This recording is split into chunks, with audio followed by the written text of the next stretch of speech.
Well, we start in the capital where residents are growing impatient with the City of Tshwane's failure to relocate communities from the plastic and cemetery view informal settlement outside Pretoria. They were meant to be moved at the beginning of June, but little progress has been made. Months later, Tshwane DA Chief Whip Shaun Wilkinson joins us live for more on this. I think the first question that we need to ask is, this relocation was supposed to happen months ago. Why are you saying that the City of Tshwane is dragging its feet? Well, thanks for the opportunity. Quick correction, I'm not the Chief Whip, but thanks for the promotion. I'm the spokesperson for Housing and Human Settlements. Right. Look, if you read the articles from the spokespersons of the city, they're talking about 2029 as the eventual date for the relocation. So what was meant to happen in the 1st of June or early in July, the Whaley was approved for the intersection on Bundu Road, which is open to the section where they're going to build the multi-purpose dwellings, the housing for the relocation. So there's still going to be delays. I don't think we believe everything we've heard, and there's been a delay ever since we were removed from the administration. We've seen national ministers taking action on undocumented migrants in these areas, but the city hasn't followed through with the demolition as well as the relocation. Is this a case of political will being lost at perhaps maybe a municipal level?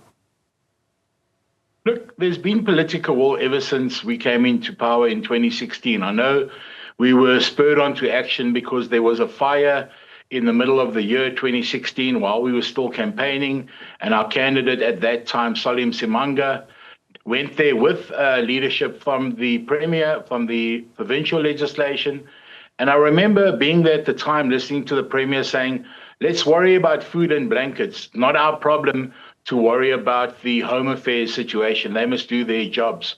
Well, we now, how many years later, and we have the same attitude. It's politicking at its worst. What happens is with the recent mayor of Tshwane, Celia Brink, and his team, the MMC Offensi Matse Betala was also there with the MEC Mahile. And the same thing, they spoke about the city must bring their part. Remember, there are different spheres of government that have to play a role, and there isn't cohesion at this stage. Yes, there was momentum. You mentioned the Dr. Leon Schreiber from Home Affairs, and there were almost, I think, 90 or a little bit more arrests done. But the momentum is then stuttered. You would think that the very next day, the city would jump in and say, here's an opportunity to restore the dignity of the people in the area. Mainly, we're talking about South Africans that have been earmarked for the relocation. If they were determined and serious about it, we wouldn't have these delays. Yeah, and we know that plastic and cemetery view is definitely one of those areas in South Africa that just brings the real story of the destituteness of just some of those residents there. But as you've mentioned, it's about dignity, it's about safety and stability. What does this continued delay mean for the people of plastic and cemetery view? You must understand that this has been going back, especially with plastic view, almost 20 years. I think it's like 17 or 18 years. So there have been so many role players and stakeholders involved. The citizens who live in the area, the residents, the ratepayers, they're an interested party. The governments, the local government, provincial government, even national government, when there's a campaign going or an opportunity for a photo op, you'll see the Premier there, he's posing with his parcels, and he's doing what he can as a humanitarian to make sure that people see that there's definitely a concern. But beyond that, it's all bureaucracy and red tape. You have to be empowered. And with the courts playing a bigger role than they should, politicians should catch up.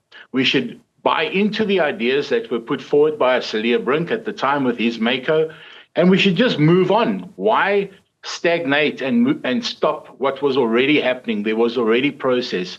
If you go there, you'll listen to the people that they call on human rights for support. When there are these perennial fires that seem to be an almost annual thing, people lose their lives. Then the Good Samaritans, it's bizarre, the people who want them gone still bring blankets, still bring food, still bring shelter, still bring materials for them to rebuild. There's a whole of society situation there, and we want to make sure that all role players benefit from a cohesive engagement. Yeah, and Plastic View obviously is just one symptom of a much larger housing and even urban planning crisis in Tshwane and across South Africa. How do we avoid simply shifting people from one informal settlement to another without fixing the real structural issues?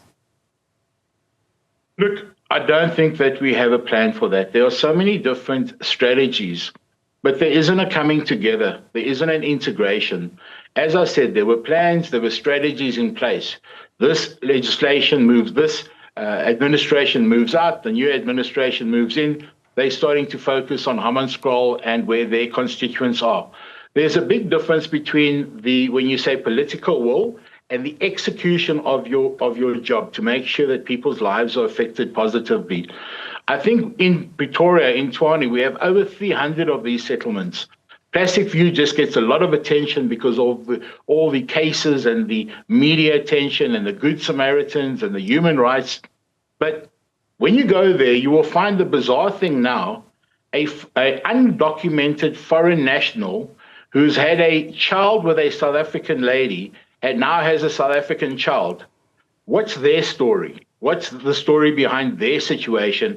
And how are we going to see beyond just the smoke and the noise and the irritation or the nuisance?